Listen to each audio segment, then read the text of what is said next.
Hello, you wonderful people. So for today's video, I kind of want to talk about destruction in anime, like how, like, I don't know if you are familiar with this, but like a term I hear pretty frequently is destruction porn. It is a term I never really heard used until like more recent years, when it's like, oh, like Michael Bay's movies are typically described as destruction porn, in particular like Transformers, because it's like big explosions and buildings being destroyed, cities being destroyed, type of stuff like that. So like to a massive level. But I feel like what kind of got me thinking about that was like, huh, it's kind of interesting, like, because obviously like that kind of pops up more so in movies and not other media. I mean, it does to certain extents, but like I was thinking specifically anime, and I was like, the only anime I can really ever think of that kind of gets very destruction heavy is like Dragon Ball Z. I'm sure there's others that I can really think of. I mean, there's at least one other, but like obviously when it comes to DBZ, like if you know there's going to be a Dragon Ball Z fight, it's like, especially as you get progressed further and further into the series, because obviously the battles get bigger and more explosive. It's like,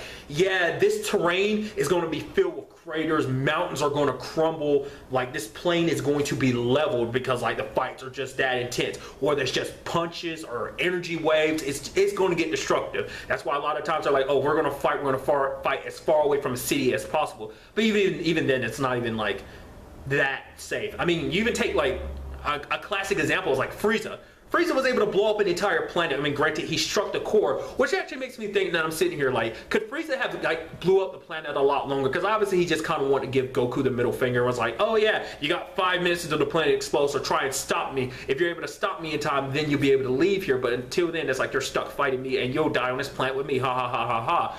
But it's like, could Frieza have, I mean, I forgot, because didn't Frieza actually destroy the entire Saiyan race? Like, yeah, he did it with one blow. I think he ended up blowing up the planet too with that one attack too. So it's like he has the power to do it, but it's just like as a villain, it's like, oh, I'm going to sit here and just, destroy the planet and just kind of like I said before, give you a middle finger. The only other series that I'm aware of that kind of exists that's got DBZ level of destruction is the 7 Deadly Sins or Nanatsu no Taizai. Because for one, that's a series where like a lot of the characters are like stupidly strong or whatever. Even to the point, like there's like one great example is two of the main characters, Meliodas and Bond. Like they just met up with each other after like what, 10 years, and they're so excited seeing each other, and they end up kind of playing basically arm wrestling, and it ends with an entire structure falling down. Like I think it's at like in the dungeon of a castle, but the entire structure crumbles from them just arm wrestling, just because they're that like stupidly strong. But it's not even just that. There's also like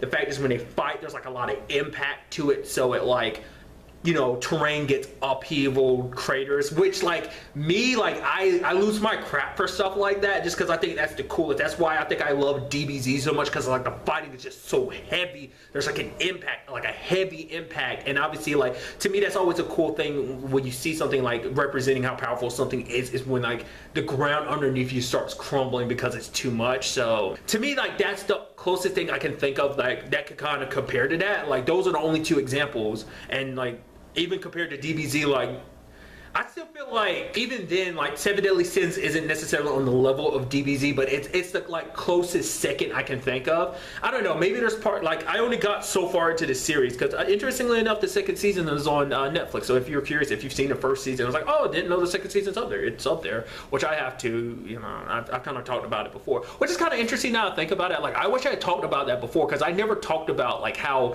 intense the fights get in that series from beginning to end. Like the fights are insane, because usually series kind of build up to like their later on intense fights, but it's like now from the very beginning the action in that series is like crazy off the wall. Obviously the fights kind of get longer and more like crazy and all over the place, so it still follows that trend too, I guess. I mean, I guess that falls on the category of shonen, like, action-y shonen stuff in general. But nevertheless, my question to you guys is like, what are some other like series that you're aware of that fall under that category of being like very destructive? Like, it doesn't have to be as destructive as DBZ. I mean, if you know any that are even more destructive than DBZ, let me know. But something of kind of along those veins. Like I'm sure there's others that like, they're probably there, but I just can't quite remember any. I'm sure if you name a few, I'm like, oh yeah, that one for sure. Or there might be some I'm not even aware of. So do let me know in the comments down. But till the next time we meet, be happy, be safe, live life to the fullest, and enjoy it. Good day and goodbye.